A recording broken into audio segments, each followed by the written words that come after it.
It seems like we're loving.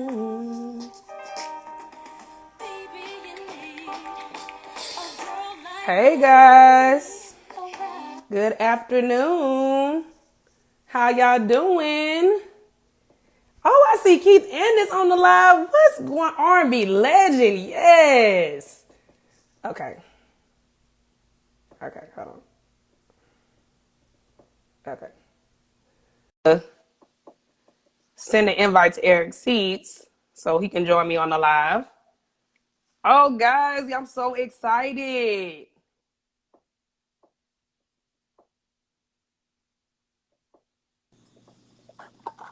Eric, is that you? This is me. What's Oh up? my God, I didn't know if you got my request. Mm-hmm. You did? Yeah. Okay. I don't know. I was like, wait a minute, that's not right. Look.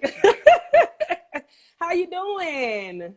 All is well. I'm well. How about yourself? How you doing? You know what? I'm doing so great. I'm so excited. I'm beyond excited today. Like, this is a beautiful moment. I'm just honored just to even have you on my platform.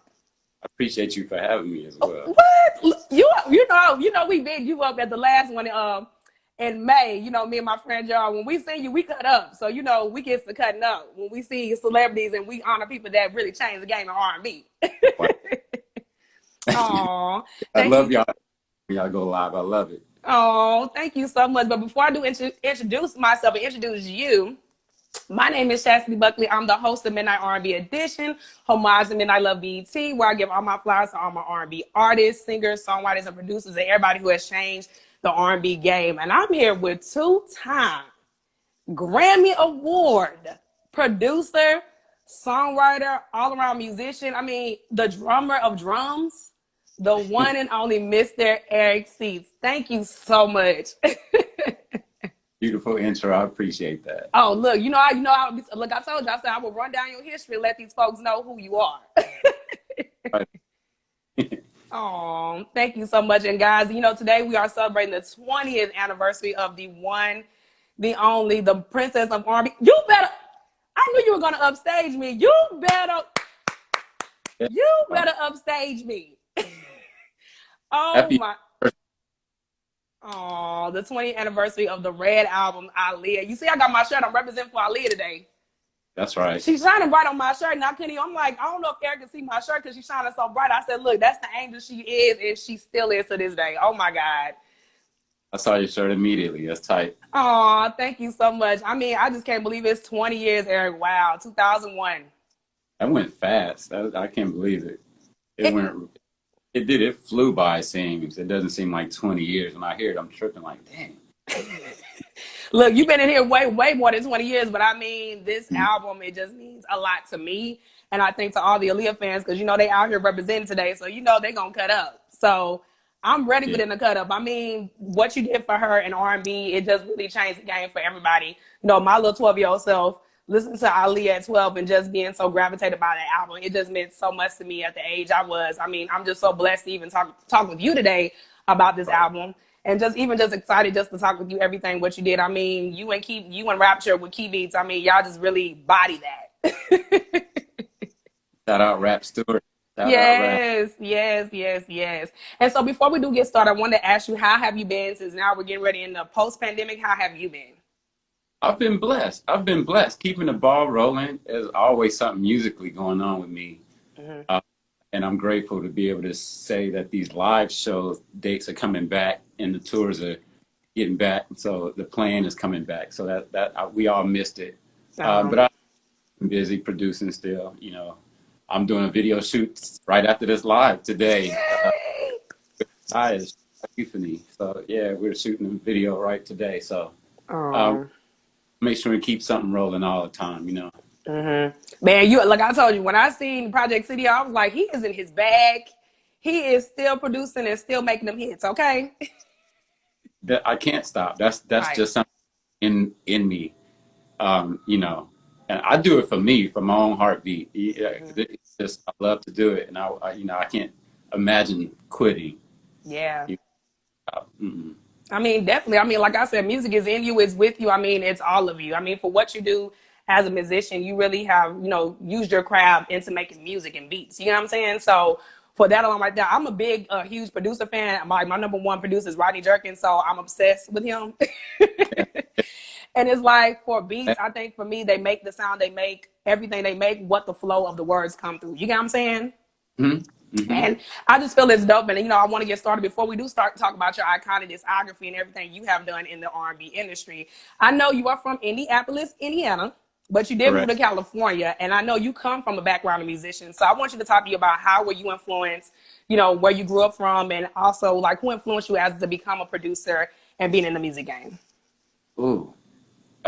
So first, Indianapolis, Indiana, born and raised, two musician parents. My dad on the drums, so that was my very first inspiration and hero on that drum set. So it comes from there naturally. There, very early age playing and in church as well. Mm-hmm. And then being that church musician, growing up all my life and playing in church, and then the tours. I'm trying to fast forward, I guess, and then the tour started happening. Uh, you know, Next thing you know, I was just touring with a bunch of different artists. And so the production it came in my teenage years. Mm-hmm. Already, we were, producing at home and stuff on the side, not even really trying to do it, but just doing it, Right.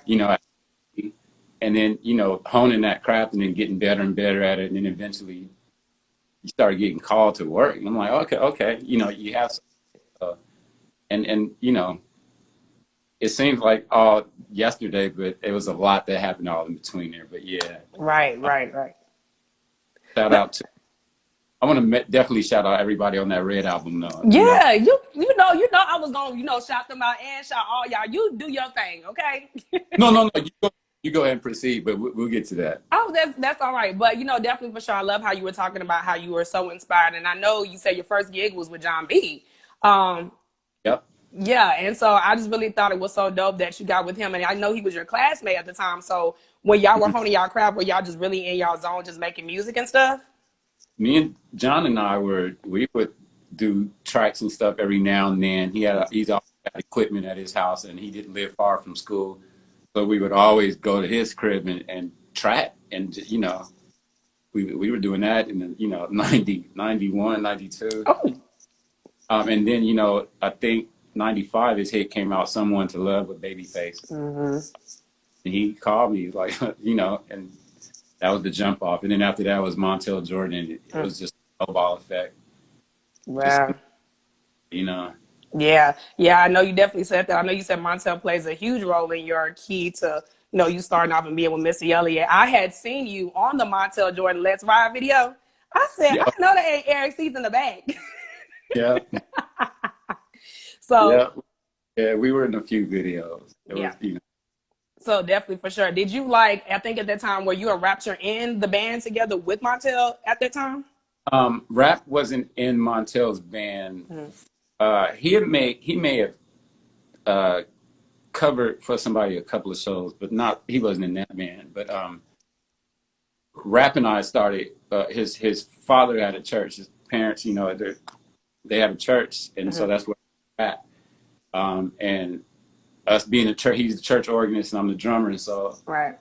we ended up producing. He was already programming and stuff on his keyboard, and I was doing my thing on my stuff at home. And then we just started working together a lot, and then that became, we got really, really, really serious about producing. And, right. And we were determined after a while to just say, like, this is quality stuff that could be on radio. So that's wow. Serious. So is that where y'all formed Key Beats? Is that where y'all got the name Key Beats from y'all group? It's y'all two together? That's exactly what it is. He was on keys and I was beats. But I mean, we both could play each other this, of course, because he could play drums and I could play keys. So Key Beats both ways. Yeah. Man, that's crazy. So we're kind of, snowballing fast forward to a lot. So pretty much when 97, you got with Montel. So in the group, did you get with Missy Elliott when you started to make Where My Girls At? How did that come about?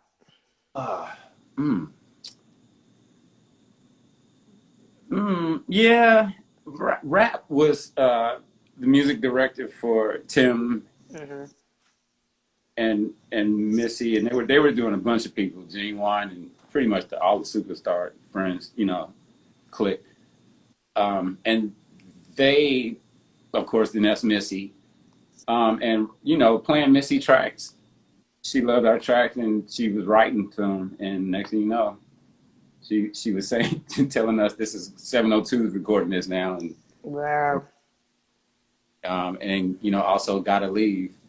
And we did, you know, we worked on a few other of her artists at the time too as well. TC, a couple of people that were there.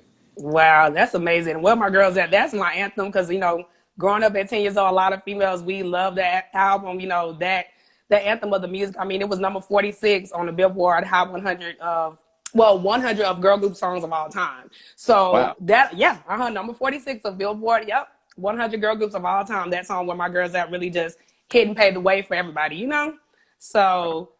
Shout out 702. Oh yeah, you gotta shout them out. I mean, you gave us females an anthem. I mean, you know, when somebody tries to take our man, you know, where my girls at? We got our people in the back. So and I just yeah. Yeah, definitely for sure. And I just really was excited. So I mean, you dealing with, you know, Missy and stuff like that, is that where you got your lead with working, you know, getting with Timbaland and them and then getting in that realm? Well, Tim is the one that signed myself and Rapture. And so Rap and I moved to New York, and we were just getting busy with pretty much any artist we got around. Yeah. We were writing and we were, you know, just teaming up with people in New York, and just we were everywhere really, you know. So that the Aaliyah project came along, and like she heard our stuff and she liked it, and yeah, she wanted us to be a part of it. So that's a blessing, you know what I mean, for her to, because we were still underdogging. So, you know, bless her for even giving us a chance like that. Everybody wanted to be on that record. Mo's come in and sitting on the desk, and I'm talking about all your favorites was trying to get on that Aaliyah album. So just grateful that Rap and I was. I think we did 9 joints on there. So that's just crazy how many of them that she used. Yeah. Shout out to Static and rest in peace. Yes. Static Garrett, the genius on the pen for the majority of that. Doggone pen ain't no joke. He understood everything that we did, because Rap and I made it a point to not try to sound and blend in with anybody. Right. As far as production is concerned. We weren't trying to sound like anyone, and we didn't care what people thought about what we were doing. And but Static, no matter how weird the track was, he would get down to it like, okay. And shout out to Black too, and Smoke. Player, all of them. Yeah. I love with the pen. Beast, all, you know. Beast. And actually, Rap and I went out to Louisville, Kentucky we stayed with Static for a while. We were just eating work. Eating work, but I don't know how many songs we got with Static. But I mean, that's all we did. I think we went out to Louisville for it felt like a good, I don't don't remember how long it was, but it was a long time. And Static could cook too, so. I remember you saying that. Cooking and humming and writing. Just crazy. That was a good time. And we was just tracking, just doing track. And he wrote to most of that stuff, I'm sure. Right. Like you said, I know you definitely, when you were in your bag, you on a lot of stuff like the Romeo Almost Died soundtrack. You did Perfect Man for Destiny's Child. You did Dave Hollister. You did Shantae Moore. These people that you really have that already were set in their, you know, in their careers, you were like really doing something so gratifying with them. And then, you know, you did my favorite song, which I love, Independent Women Part 2. Oh, I love that song. That's my anthem. I mean, for what you were doing, you were starting. I love what you were talking about, where you were starting with Static. He kind of, you know, helped you guys and pretty much, you know, groom you guys. Being in Kentucky, just helping you with your craft, your beats, and not even that, his flow of his pen, working with your beats, we're having a gel together to make this creation for what it was, being the Red Album. You know what I'm saying? And like you were saying too, at the time, I know you were working, you know, with Static and stuff like that. Did you get your start? Like, how were you introduced to Aaliyah? Like, because we're kind of getting that round. So, with Romeo Must Die, did you get introduced to her through that, or pretty much with the Red Album? We had been known Aaliyah before we got to the studio. because they were rapping and them they were playing. They were a band. Mm-hmm. So I've been met her way before then. Yeah, so that was the intro to Baby Girl. But I think she, of course, knew Static was going to be writing the bulk of that album. Mm-hmm. But they had, so she was definitely all on Static, and Static was all about key beats, pretty much. So. Oh, and like I said, that album, when we're kind of talking about the Red Album, we're in that transition. Like the Red Album, to me, is so futuristic and so timeless. I feel Thank to you. me it's so revolutionary because what that album did for the sound, for what you did, you and Rapture, y'all really created just a groove for her, you know? Uh, And I just feel that, in 2001, we were in a new millennium. Things were really changing at that time. So I'm like, okay, we're getting new music, new sound. Aaliyah's coming out with Try Again, that, made Billboard history for having, being number one with no commercial, release. But for her to ooh, already start with that, she's getting ready to gain momentum. And you're starting to gain momentum with the Red Album. You get what I'm saying? mhm. And being a part of that, you went to New York, and then I know you and Butter were talking about in the interview, y'all went to New York and then Australia with her. So how was that experience like doing that process with that and then doing the Red Album in Australia?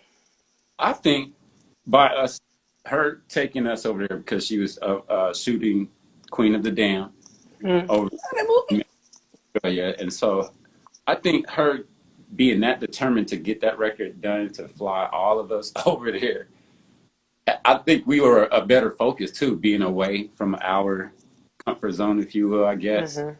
out of those New York studios and into an Australian studio. And that was just, it was almost like that was, I think, better for us probably. But we got in there, we would come in in the evening and groove, man. And she was bouncing back and forth to, J Dub, shout out to J Dub, rock. Yes. She would bounce to Dub's room and then come on over there to me and Rap's room, and we play stuff, and she would be piecing together songs all after coming off of the movie set. So that was what Mm-hmm. was her drive, and not even complain about being tired or anything, but just go Yeah. knock them out. And having the confidence in us, knowing that whatever room she was going to, shout out Butter, and then bounce into Butter. and him over there and all them monster tracks. Woo! That was inspiration to be able to bounce it back, to the fellas' rooms Mm-hmm. and like, oh my God, look, this is. I don't know if we knew what it was going to be, but we knew that this album wasn't sounding like no other artist out there. Mm-hmm. Uh, that was cool with all of us. That was cool with all of us, making sure that this is its own identity. This Yeah. album. Yeah. And I feel like, like you said, I think being out of your comfort zone in Australia made you kind of think outside the box to be. And just Mm-hmm. thinking of that, it just makes me think like, okay, with these, these classics, these hits that I love, on the album, because my favorite is Never No More, Loose Rap. I mean, and I love I Refuse. Like, Oh those are yeah, like my three favorite, album cuts off the album. And then like to me, I'm like, man, it was really different for what, we were used to in, R&B. We're used to ballads and stuff like that. But Aaliyah was taking a transition into talking about relationships, talking yeah, about being in an abusive relationship, talking about three stories in Loose Rap. I love it how the way she was like, y'all not messing my crew. We R&B. You know what I'm saying? So I was like, okay, Aaliyah, like, we see you, girl, but that alone right there, y'all were transitioning into something that was so different from what we're used to. And like, this was like futuristic sound. She was pretty much, going for the juggler. You get what I'm saying? She was coming for everybody in the R&B game. yeah. And it looked like she was doing it effortlessly too. Yeah, she You know, was. it was, she was in her own lane. I really feel. She was. Before we did meet her, we were already fans of hers. So it's Mhm. like we were already knowing of her being an innovative girl, Yeah. got her own thing going on. So I'm like, that makes you want to be a little more brave, even too, and bold. Yeah. And this is here, but Hmm. man, it is a masterpiece when I look back at it. Not just it was even just the order and the placement of everything. And one of my favorites is still messed up. How she fought to get that on there as a bonus and things like that. So But Erica Kane. Oh, that's another one of our. Erica can't. I just Yeah, cut up when I hear that part. When she just sing that, I mean, it was gratifying. I just really didn't think that, Erica Kane, she took that terminology, what we know what it is. But it's like she was telling our black youth, don't get caught up in that lifestyle. You know what I'm saying? Doing the Erica Kane. And I thought that was gratifying, but it was like a slow, like R&B beat. I'm like, wait a minute. shout out to everybody making comments. I see y'all, but I did I want. see them too. They ready. Uh, let me say this too. Yeah. Without her fans and all the energy that everybody puts into her baby girl, you see a post about baby girl every day. Yes. Somebody's posting and keeping her legacy afloat and Yeah. alive, and y'all deserve a lot of credit. They do. Y'all, the ones that are her diehards, make sure that the up and coming know. And it, like, music speaks for itself as well too. I Yeah. believe, and everybody is calling this a timeless record and calling it classic, and that's just a blessing, to see that this it still resonates. Yeah. And I say all the time, it still sounds fresh, like it kind of came out this year. And you don't know that you're doing things like that, but 20 years later, you're still hearing and reading that.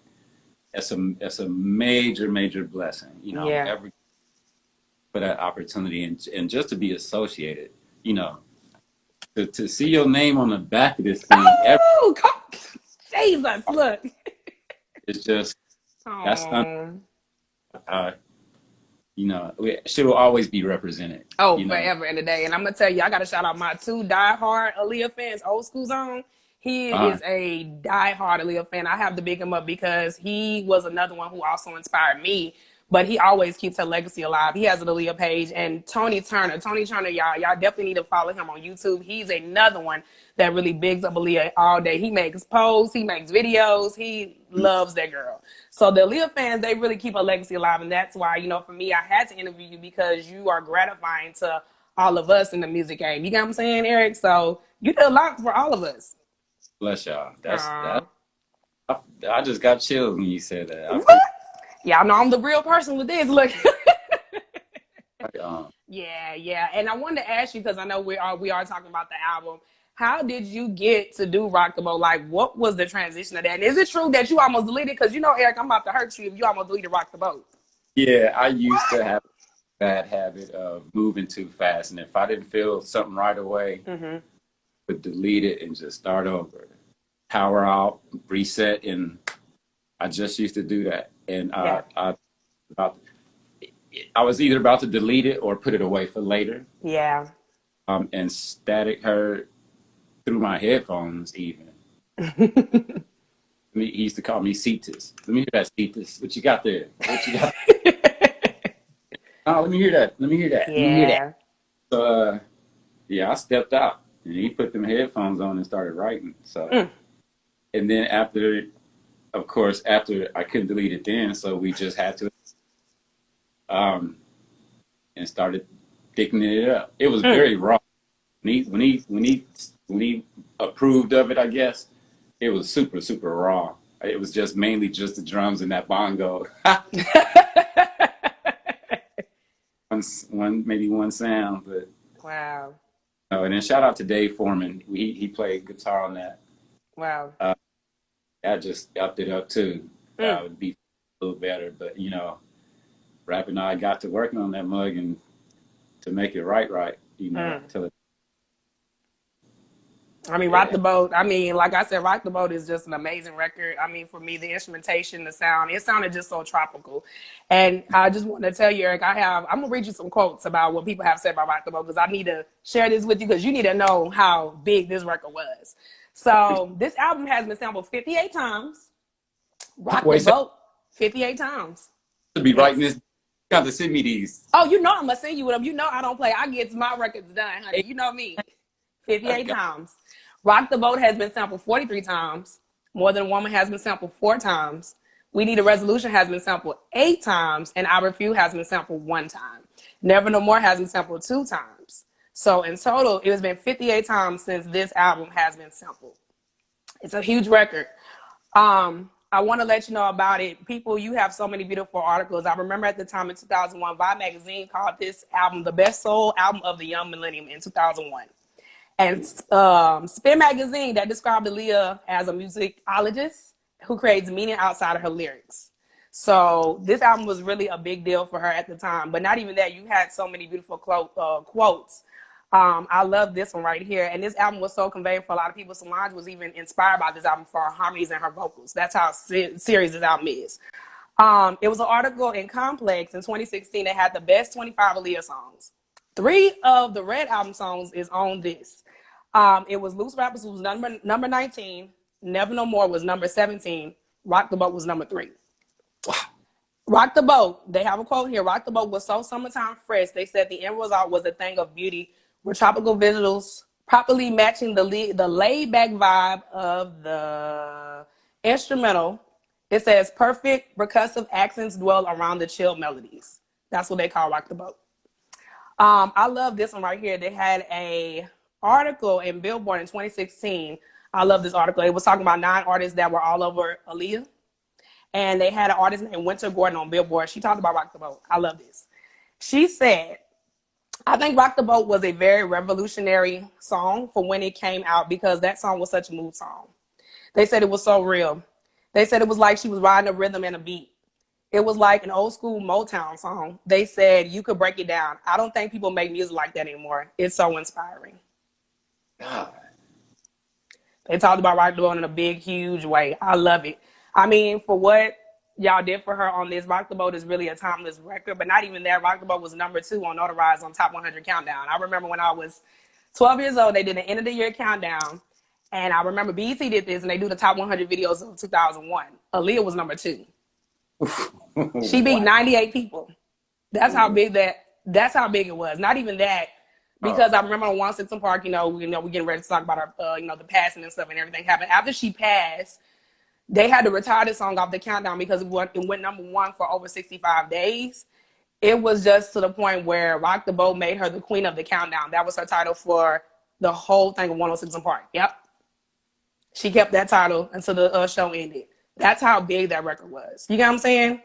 And I wanted to tell you this stuff because for me, seeing all these articles, I'm like, wow, Eric and Rapture and Static made something so big that a lot of people don't even realize. And I seen all these quotes and I was like, wow, Eric really, really was in your bag. And not even just that. I mean, on Slap Magazine 20 years after the album, they ranked it on 100 best albums of 2000. It was ranked number 72, the Red Album. So for that alone right there, this album has really gratified for so much. It was revolutionary for all of us. You get what I'm saying, Eric?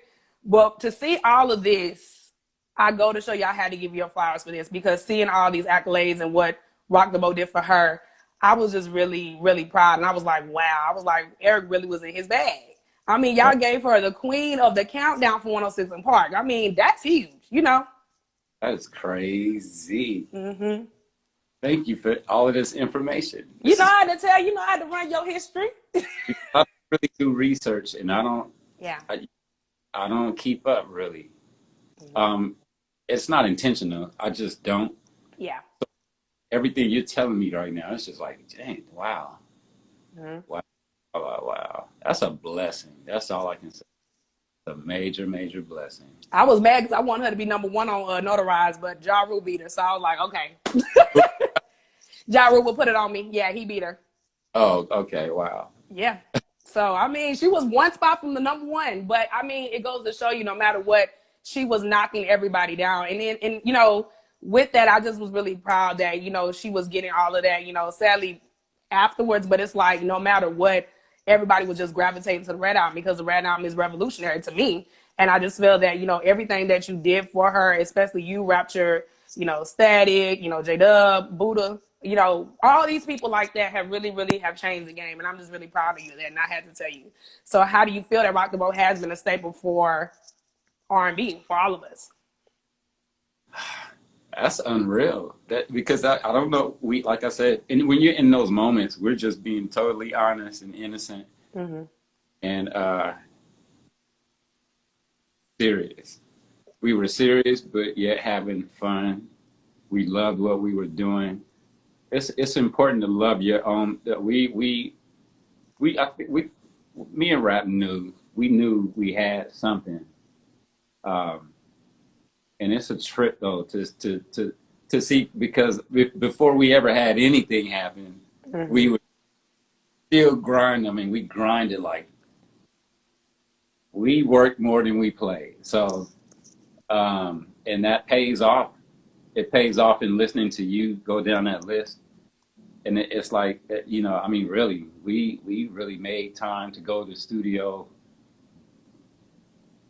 and just get it. And we like, this stuff it's going to happen. It's going to happen. But you grind, and then the work speaks for itself. And so that's what happens. We were well rehearsed by the time we got to this, working on with Baby Girl. And I'm glad we had already been on our thing long before we ever were noticed or anything like that. So right, to go down in any kind of history like this, it's unbelievable, and I'm blessed, and I thank you, Jesus. All you thank you. Yeah, I really do, Eric. Like, and that's why I had to let you know, because I just really think, I can't believe 20 years today. It's been 20 years since the album. Like, the release of the album. I remember when they used to, bump that commercial all the time, the cartoon one where she was in a motorcycle. And, that right there was just like, y'all really were setting her tone. And just looking at that, it was very futuristic, for what we do now in anime and all this stuff like that. And I feel like, she was like the first. She was really the first to really set that gratifying tone, And I just really sit back and think like, wow, if she was still here today, what would she be doing, And, she'll be taking over. And shout out to Rashad, her brother, and her mother, and shout out to them, always keeping it going. And y'all follow. I'm sure y'all already know about the makeup and everything. I know y'all know that. I got her. Well, I gotta hit you with a little story about this. So, Eric, I got her makeup on right now. Yes, I do. That's good in it. Oh, see, Eric, look, thank you. Yeah, it's crazy. The day her makeup dropped, actually, it was years ago, back in 2007, I lost my mom. And and it's crazy because the day I lost my mom, I was so out of it and stuff. And then the next day, I remember less than like 24 hours, the number one song I played when my mom passed was I Miss You by Aaliyah. That was the song I played after she passed. I couldn't believe 11 years later when her makeup was getting ready to come out. The day it came out was the day my mom passed away. Wow. And I was shocked. I was very shocked. It was shocking, but not even just that. It was crazy because when I went up there to go get her makeup, I was like number 4 in line and stuff. But when they told the story about, the makeup stuff, I really just broke down and cried because it was just like, she's not here, to be here. You get what I'm saying? And I didn't tell you this, but, I went to the store to go get Lucy my hair. And when I went to go get my hair, you'll never guess when I walked in the store, the song Are You That Somebody played when I walked in the store. I was shocked. I said, I believe. Yeah, I was really shocked. I was like, it's all divine timing, but it's just like when you see that things of her music is still being played, and not even just that. I mean, Normani just sampled her the other night. You know what I'm saying? She's still doing it. You know what I'm saying? She's still, breaking records. Yeah.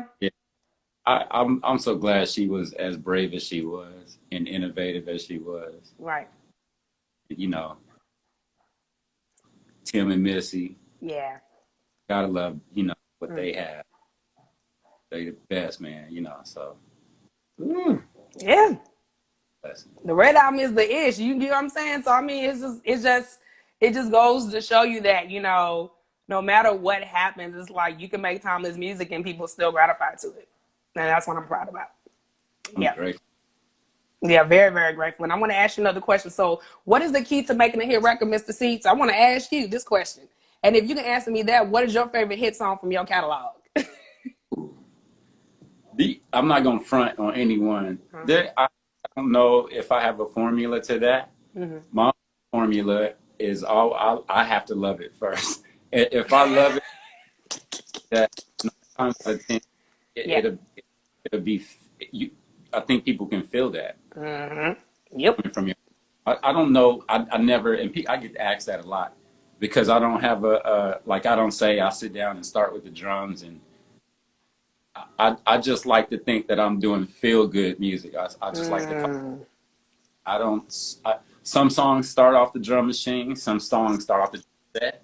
Some start off the keys. And if I'm on bass, everything it end up being a different thing. But I like to make sure that it's always a like I don't. You have to be daring in Yeah. music, daring, and not really caring about what somebody. I don't take surveys. Mm. So yeah, I don't take surveys. If it's coming from my heart, it's not to be graded. And so I'll just work like that. And so I don't know that if I ever had a formula. I do understand what's catchy, Mm. and that's probably about it. I understand what's catchy, and I know how to grab your attention with it. Mm. But yeah, that would be the only thing. Otherwise, oh look, you do this and this. Yeah, I get what you're saying. I get what you're saying, Eric. Well, you know what? Well, since I asked you for your favorite hit, what is your favorite hit from the Red album? Woo! Mm. Look here. It might be extra smooth. Extra, extra, extra smooth. Hey, It's talk to whatever. you, be a fool. Oh, hey, that's my jam. Yeah, extra smooth. It might be that, or it might be it's whatever. It's hard. That's a Oh, hard it's question. whatever. I That's a love hard. when she goes in that part. She said, "It's whatever." Those Oh, wherever. Yeah, I mm, really have a connection with all of them. Like I said, shout out to Rap and Static and mm. Black too. Messed up. Yeah, yeah. They all have a special place. Yeah, definitely for sure. And that's why, I'm just so proud of you and everybody on this album because you really guys, broke through and broke through the industry and really just made a timeless album. And so, definitely for sure I wanted to ask you. So now since, we're on about you now and everything else, what is the movement of Project Studio and, talk about yourself and also about what messages you want to bring to the fans about your music. What I like to do is I like to test myself and keep myself.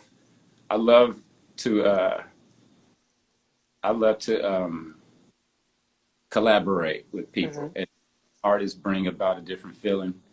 And I like to keep myself challenged. So Project CDO is always going to be a compilation of just diversified music. One thing Right. I never wanted to be typecast. I don't want people to say, "Oh, he's an R&B producer." I produce Mm. music, so whatever that I don't like all of the. I don't like the word term genre even. I Mm. like the challenge. Project CDO is all kind of music, and I want to make sure that people can't define it. Mm. Make sure it's always different, and then and every type of whatever has its own audience, and music will surface to the ones that will appreciate it. So I don't try to cater to a demographic or anything like that when I'm doing it. And so that's what the freedom of me producing Project CDO myself without Mm-hmm. any input allows me a freedom Mm-hmm. to rock how I want to roll. Mm-hmm. Wow. And that's why I love it. That's why I'm just so excited about all the, projects that you're doing. And I love your podcast created for I love it. Like the stuff that you and Melissa is doing, I'm like, dang, they really is like killing it with these interviews, especially the one I like with Butter. That was like my favorite one, and the one with your moms. Oh, I love both of those. Those were like my two favorite interviews you did. For well, real, for real. I appreciate you for tuning in. Thank you for that. Oh, I got support. You family. You family with us. So You always have my full support. Let me compliment you right back because what? you're doing, and one thing that you can see people's consistency and that Mm-hmm. about their seriousness and they're passionate. You're genuinely passionate about this. You're great at it. Uh, Oh. I tune in when I can. You see me slide in and I did. Me and JR. Shout out to my friend. peek in and get my offering and bounce. But you keep doing what you're doing as well. Everything is always so positive. Thank you for smiling so much. Those Oh. energy that you're releasing as well is dope too. So you keep at it as well. Oh, thank you. And like I said, Aaliyah had that beautiful smile too, and that's what I loved about her aura and her presence, and that's why I think people just love her so much. And I wanted to ask you, if you had to describe one word about this Red album, Aaliyah album, what word would you describe it? Diverse. Oh, that's a new one. Wow. Why do you say diverse?